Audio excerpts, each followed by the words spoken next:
China. No, apparently they take like a really big cage and a lot of care and. That's somebody this guy, making Xi noise, yeah. Jinping. That's the leader of China, right? I think so. The rise of it. These are the 7 most powerful men in Xi Jinping. Is that, am I saying right? of the ruling party. Xi Jinping. These are the 7 most powerful men Hold in up, chat. China. Hold up, chat. Guys. I tried for more than a year, okay, to tame a wild cat. That was like, was a chat called feral. That's a fake Right? It was story. like it's wild and it's like mean and whatever. That's fake. That's a fake story. Guys, it's like Stop talking, mean. please. Like It's a feral or fake whatever. story. It's not a stray. It's a fake feral. story. Like they're like they've never been domesticated. They're like mean, okay. And chat, they're hard to tame because it took months. Okay, so I kept putting the bowl of food outside, and I kept slowly bringing it close to the house. At one point, I got into the house. At one point, I got really into the house so he would feel the house, even though I wouldn't pet it. And after a while, after more than a year, I could pet it. I bet it didn't like it that much. I could pet it, and then it got nice. It would sit inside the house on the couch and stay there after eating the meal. So it was slowly getting there. Okay, but it never got better. Like A fake story. it kind of capped out. Like he stopped getting better. Like he stopped improving. He was always on edge. And one time he had babies, okay, and she had, I think it was like, bro, she had like fucking 8 or more, bro. It was a fuck ton, okay. And I told you guys this before. No, it was a she. It was a she. Okay. I mean, he has in the cat. Okay. Eight twins. That's insane. Even though it's a fucking, even though it's a lady. Okay. Why did you do that though? And it was getting cold, okay. Don't they And then explode? I wanted to save them. If you have in my 8 drive, babies I bathed all the cats in the house. inside you, and I wanted you to just see explode, if they would right? accommodate into the house because it's too cold outside. It doesn't work. See what I could do for them, but they just couldn't. They just wouldn't get better. Like they didn't want to. They didn't want to stay. They didn't want to get saved. Guys, I had to open the door and let them out, and I let them out. And next day they didn't come. Next day they didn't come, and then because the winters here are really harsh, and they lived under my fucking my wood shed, and they just all died overnight because it was too cold. They represent the top leadership positions of the ruling party, and their identities are revealed every 5 years at a carefully choreographed political event called the National Congress. China's Communist Party unveils its new leadership over the next 5 years. The order of appearance is symbolic. The first person to emerge is the head of the party for the next 5 years. At the most recent event in October 2022, that person was Xi Jinping, China's president for the last 10 years, who walked out in the top spot a historic 3rd time after getting rid of China's presidential term limit that restricted all his predecessors to 2 terms. A signal that he may be planning to stay in power. That's a classic. The world hasn't seen a Chinese leader like this since Mao Zedong, the revolutionary founder of the People's Republic of China, whose ruthless dictatorship scarred the Chinese people. Guys, just abolish the term limit, lot, man. and he clearly draws from Mao's playbook. But there's something else that connects these two. When Xi was just a young boy, Mao ruined his life. Generations apart, their paths crossed unexpectedly, and a teenage Xi from an elite family in Beijing ended up in exile, condemned to hard labor in the countryside. 50 years later, Xi is one of the most powerful political figures in the world and the only leader since Mao to have unchecked power over China. So how did he go from being banished in his country to taking complete control of it? Okay, that's pretty crazy. Yeah, explain. Yeah, this will be a good story for sure. Stop talking. Yeah, explain. I mean, Xi that's Jinping's rock connection bottom. to Mao formed long before Xi was even born. It goes back to when a bloody civil war was raging in China. A group of radical communist revolutionaries, including Mao, gained influence over large swaths of mainland China and controlled a communist military called the Red Army that fought the Nationalist Party ruling the Republic of China at the time. At this point, the communists were losing bad. The bulk of their army was pinned down here, in a communist-controlled region originally established by Mao, now surrounded by nationalist forces. And they were running low on food. So the Red Army decided to launch a bold attack, to break through the nationalist forces and evacuate the roughly 130,000 communist soldiers and civilians stuck here. On October 16, 1934, they made their move and attacked a weaker part of the enemy line.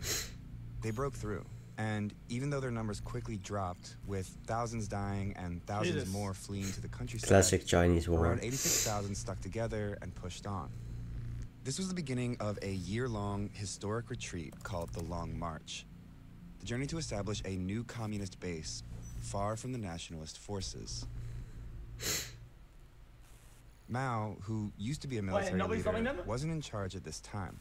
He'd insisted on using guerrilla tactics, which had heavily influenced the Red Army earlier in the war, but that approach had fallen out of favor and he was demoted. The Long March changed that. After escaping the siege here, the Red Army continued to suffer relentless attacks by the pursuing nationalist army. The military leaders of the march had pushed for a more traditional wartime strategy of direct confrontation rather than Mao's guerrilla tactics. And the result was catastrophic for the Red Army. Less than half of the original escape group survived the first 3 months alone. So it was at this first stopping point where Communist Party leader Zhou Enlai handed military leadership back to Mao. And Mao picked an endpoint for the march. Here, 800 miles away in rural northern China. But wait, how many miles? Here, back to Mao. And Mao picked an endpoint for the march. Here, 800 miles away in rural northern China. Jesus, but 800! They didn't go straight for it. Mao led the Red Army deep into the mountains, where he predicted lighter resistance. And he was right. But the journey was still brutal. It was 9 more months of non-stop marching and fighting along this several thousand-mile route, before they ultimately arrived in northern China, where a guerrilla base led by a communist revolutionary named Xi Jinping offered Mao's army refuge, bringing the Long March to an end. That man was Xi Jinping's father. In the end, fewer than 8,000 of the original marchers survived. Jeez. Even though thousands died on the Long March from starvation, fighting, and disease, Mao's leadership was credited with saving the Red Army from total annihilation. 10%. And he became the de facto head of the party as well as the military, entrusted with rebuilding the army to take on the nationalist forces for total control of China. Wherever and however the Red troops move into battle, they spread the glory of Mao Zedong. This is a good stopping point in the story to talk about how power in the Chinese Communist Party, or CCP, works. Officially, the highest level of authority is a group called the Central Committee, and is responsible for all of the party's major policy decisions. Within the Central Committee is a select group of officials called the Political Bureau, or Politburo. In most communist parties, like that of the former Soviet Union, the Politburo represents the most powerful members of the party besides the General Secretary. But the Chinese Communist Party has a key distinction that makes it unique. It has one more, even smaller selection of top officials who ultimately have the final say, an elite class of Politburo members called the Politburo Standing Committee. Wait, what the fuck? This group, which includes the General Secretary, holds supreme control over the Central Committee. Wait. Even when all is done, everybody accepts, these guys accept, these guys can veto, and then this guy can veto. So there's like, there's 3 layers of possible vetoing. Supreme control over the Central Committee, dictates the will of the party, and is in full control of the Central Military Commission, which oversees China's defense. Mao's promotion during the Long March landed him here, in the highest position of the military and the Politburo Standing Committee. Even though he was considered the de facto head of the party when the Long March ended in 1935, he officially became head of the party in 1943. With both the party and the military under his control, Mao began to exploit the system to ensure he remained at the top for the rest of his life. At Mao's first National Congress as the official party leader in 1945, the party introduced a resolution that brought his influence to a whole new level. It unified the party around a single understanding of its history and declared Mao's political ideology, later called Mao Zedong thought, or Maoism, as the unquestioned guiding principle of the Chinese Communist Party. Jesus! Basically, Mao's ideas or policy decisions could no longer be challenged by anyone. Isn't that crazy? That one of the places that has the most people, one guy, literally one guy, can have that big of an impact One guy. He unveiled his equivalent at the time of the Politburo Standing Committee, the 4 other top party leaders, all long marchers deeply loyal to Mao, like Liu Shaoqi and Zhou Enlai, who'd go on to hold some of the most powerful positions in the future government. 4 years later, Mao declared final victory for the communists in the decades-long Chinese Civil War and established a new country, the People's Republic of China, or PRC. Mao Zedong, once a lowly party worker, now assumed the stature of the dominant figure in all of Eastern Asia. But winning a revolution isn't the same as running a country. Because now that you're running a country, there's all these other things you have to do, like deliver the mail and like build a dam and stuff like that. You can't possibly have the party do all these things. So the party set up a government that would take the policy decisions made by the Politburo Standing Committee and figure out a way to make them a reality. Roll. Hey guys, what is this guy? This guy gets the chance to explain something, and the first thing he jumps at is what the government do: deliver the mail and build the dam. So it evolved to a system where the party would it's make not all the wrong, important but decisions, and I wouldn't especially jump there, the but... Politburo Standing Committee.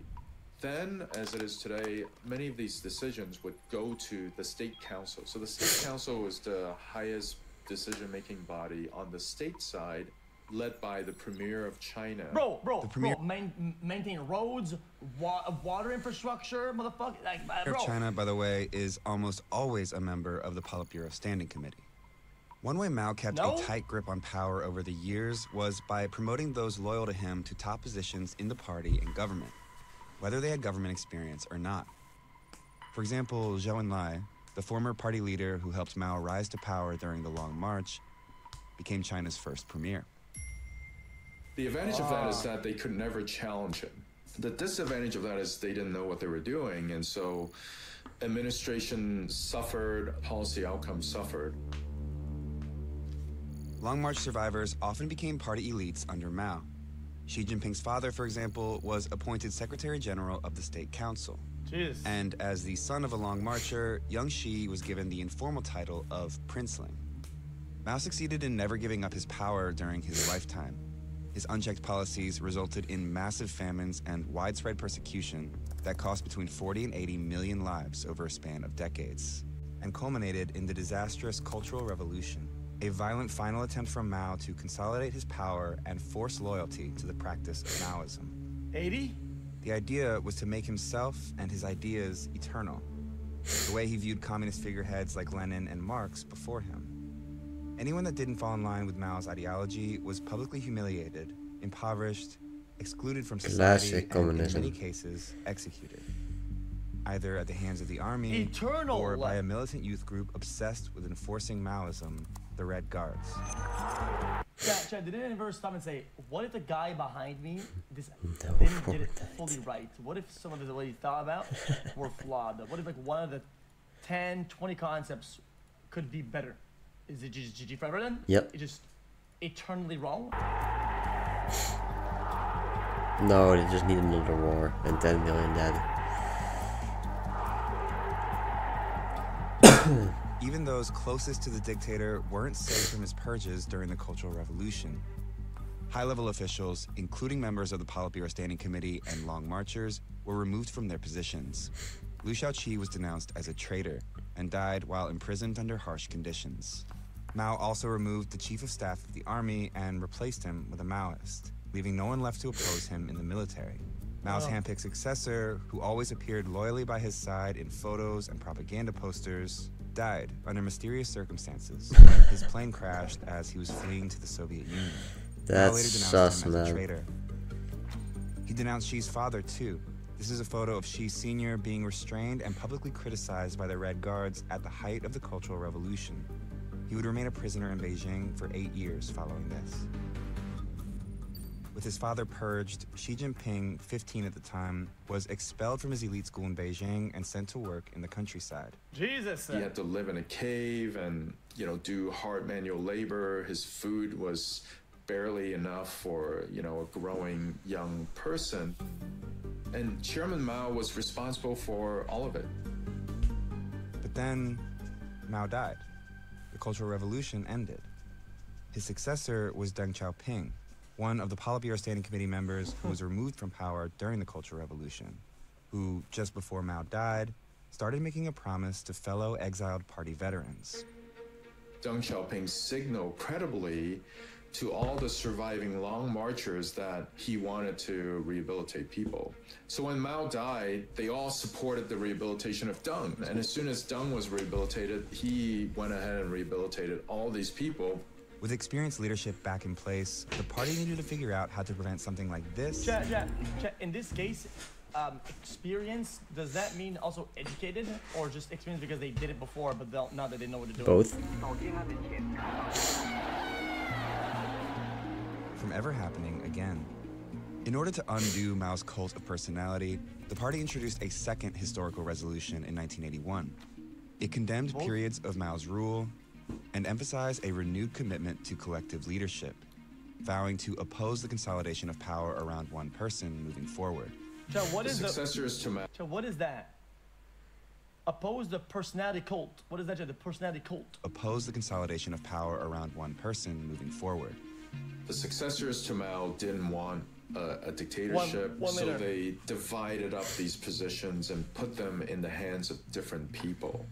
Like Mao, Deng kept tight control over the Central Military Commission as its chairman, and held a leadership position in the government, but was never head of state. He never held the highest position in the party either. Instead, he set up a new advisory commission and served as its chairman, which allowed him to influence the party's direction without positioning himself directly on top of it.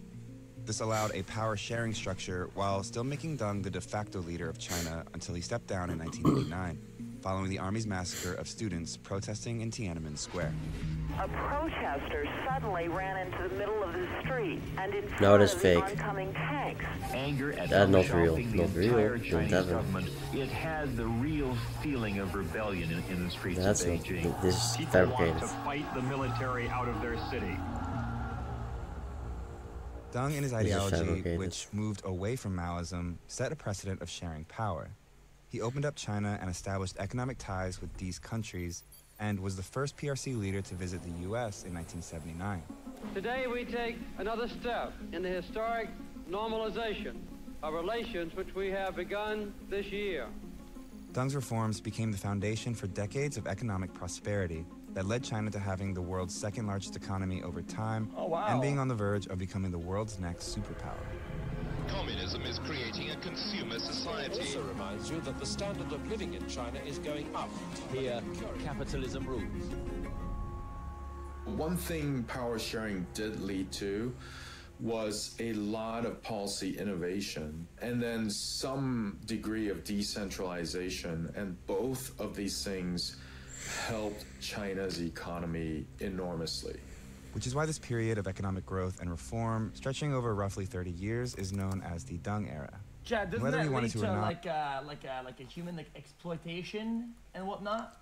Don't like they like other companies that can't do certain things over here, they go over there in like a zone, and they're subject to like their rules or whatever, and then their laws, and they can do way more. That's why they export their production means.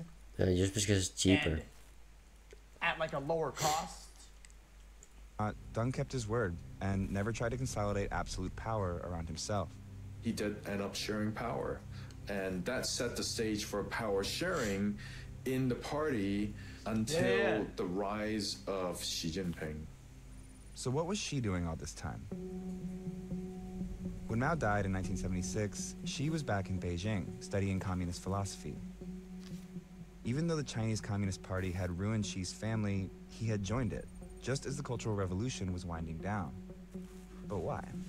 Personally, he might begrudge Chairman Mao for doing all these terrible things to his family, but I think at this time he also recognized that in the system of the Chinese Communist Party, power is everything. Without power, you're nothing. But in order to get that power, Xi did something unexpected. He left Beijing. As his competitors were fiercely competing with each other in the 1980s and 1990s, he sort of got out of their way and went to the provinces. He took positions in party leadership in rural, poor provinces all around China, where there were no other princelings to compete with. First in Hebei, a poor rural province outside of Beijing, where he easily reached the top spot as party secretary. Then in Fujian, a heavily militarized region where top members of the army were stationed. He moved up the ranks to party secretary here too, before becoming the governor of the province a few years later. After making powerful friends in the military, this is a high-ranked game and nobody's gonna win. He goes and smurfs on every server and goes back to main. She went here, where he once again assumed the office of party secretary. That's 5-hat, dude. On the civilian side. This strategy of moving around didn't just give Xi a leg up in areas where competition was slim, it also gave him credibility as a humble, hard-working party leader, and he cultivated a growing group of supporters who would come back into play years down the line. It was his last stop, and his shortest one, that ultimately got him back to Beijing. A brief stint in the top party spot in Shanghai in 2007, where he rehabilitated the city's image following a high-level corruption scandal. Xi developed a reputation here as a prudent leader who towed the party line. Just 7 months later, he finally returned to Beijing, having been promoted to the all-powerful Politburo Standing Committee. Basically, the people who were deciding on top leadership at the time, they wanted a princeling, but they didn't want a princeling who was too ambitious or too strong. So Xi Jinping, he was seen as less ambitious because he was willing to go to the countryside and work in lower level positions. When Xi emerged at the 2007 National Congress and leadership unveiling, he was one of the 9 most powerful men in the country. It was at this moment that his strategic climb, over 17 long years in the countryside, paid off, big time. When the General Secretary stepped down in 2012, Xi emerged at the top. That's a grind set right there. Leader. Now, the elite son of a former revolutionary, turned exiled peasant, turned party darling, was poised to seize control of everything. Everything, yeah. Like Mao, Xi Jinping believes that rallying around a single figure is crucial to the party's survival, rather than the collective leadership Deng's reforms had normalized. So pretty much as soon as Xi Jinping came to power, he started getting rid of people. The news 4 top officials removed for taking bribes was announced on state TV. Xi Jinping has just sacked his foreign minister, just sacked his defense minister. He's sacked a whole lot of other people at the top of the military establishment. The former security czar has not been seen in public for more than a year. The investigation against Xi allows the Chinese president to remove those opposed to his reforms. He launched a major anti-corruption campaign as soon as he took power in late 2012, early 13, which led to the arrest of hundreds of senior level officials, as well as military officers. These purges targeted Xi's rivals in the party, whose vacant positions he filled with his own supporters. After this massive purge, Xi Jinping was in very tight control over both the party and also the Chinese military, thereby making him the most powerful leader of the Chinese Communist Party since the death of Mao. That pattern continued in the second term, where he unveiled 5 new faces of the Politburo Standing Committee, 3 of them with close personal ties to Xi. In 2021, Xi pulled off one of his most dramatic acts yet, to enforce his influence over the Chinese Communist Party. He introduced a 3rd historic resolution that unified the party's ideology around one clear line of thinking: Xi Jinping thought. Xi's personal political ideology would now be the core in the party's thinking, political stance, and action. Basically, Xi Jinping's ideas could no longer be challenged, and they weren't for many years. During Xi's first 10 years in power, the size of China's economy more than doubled. Jesus. So did average individual income. So did military spending. Under his leadership, China's presence on the world stage has grown too, positioning the rising superpower to take on the role of an aggressor externally, reasserting claims over parts of the South China Sea, intimidating Taiwan and Tibet, and stripping democratic process in Hong Kong. Inside its own borders, strict internet censorship and surveillance are widespread. And oppression of Uyghurs, a mostly minority Muslim ethnic group, is marked by human rights abuses. But it wasn't until COVID that Xi saw the first real challenge to his authority. Anger in China is growing. Video showing protesters in Xinjiang fed up with China's zero COVID rules. The boldest public challenge yet for leader Xi Jinping. With these protests all around the country and the party's reputation in peril, Xi reversed the failed policy, but is now faced with a shaky economy and cracks in his unchecked authority.